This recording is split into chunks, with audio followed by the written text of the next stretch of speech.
the Ring Super Bowl commercial, where it sparked a ton of controversy and security and privacy concerns.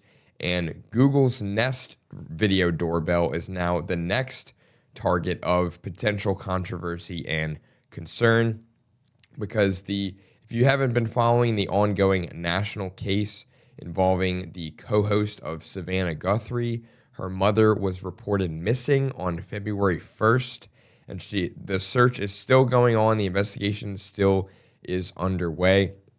But FBI recently recovered footage from her mother's video doorbell of her home, and people are wondering how they obtained this information, because it was reported that the power was cut to her home and she did not have a paid Nest Aware subscription that uploads video recordings that the doorbell captures to the cloud.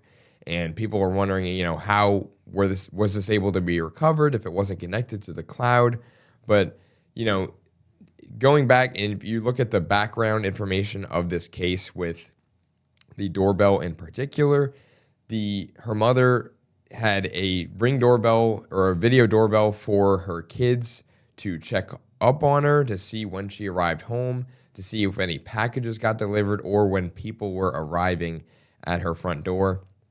And according to the investigation, her mother, Nancy, had a second generation Google Nest doorbell, which is wireless, so it did not lose power when the power to her home was cut.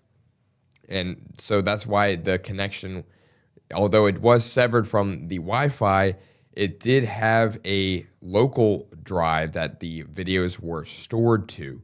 And if you look at the older models when it came to video surveillance and doorbells in particular, the older wired models would only upload to the cloud.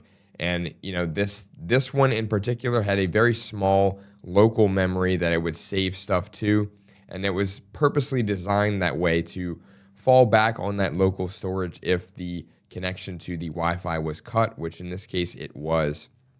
And for those of you who are asking, what about the subscription? Because usually you need a subscription to store video files longer than a certain amount.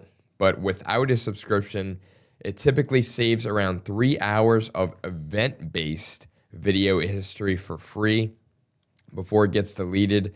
And when I say event-based, it usually means like sudden motion detection that the video picks up on. If somebody comes to your door, it automatically detects that and alerts you usually. So this specific video recording, it was obviously triggered when they saw the suspect in front of the home and in the doorway, essentially. And, this is usually good to detect and track your packages if you're expecting a delivery. It also helps to deter porch pirates and keep an eye on your home in general. That's why I feel like most people invest and get one of these video doorbells. But once the video recordings are uploaded to the cloud, usually law enforcement can request and get access to this footage. So it's a kind of a double-edged sword here when it comes to if you value your privacy, but you're at the whim of law enforcement if they just make a request for it once it gets uploaded to the cloud. And in this case in particular, the Pima County Sheriff said that no family members have been ruled as suspects. They've essentially ruled out the family and when it comes to foul play in this case.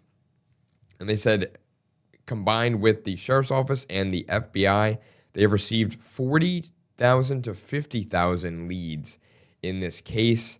There really isn't any super advances in this case besides that the video of the suspect from the doorbell footage, but there were also gloves that were found around 2 miles from the home, and they picked up on DNA from an unknown male.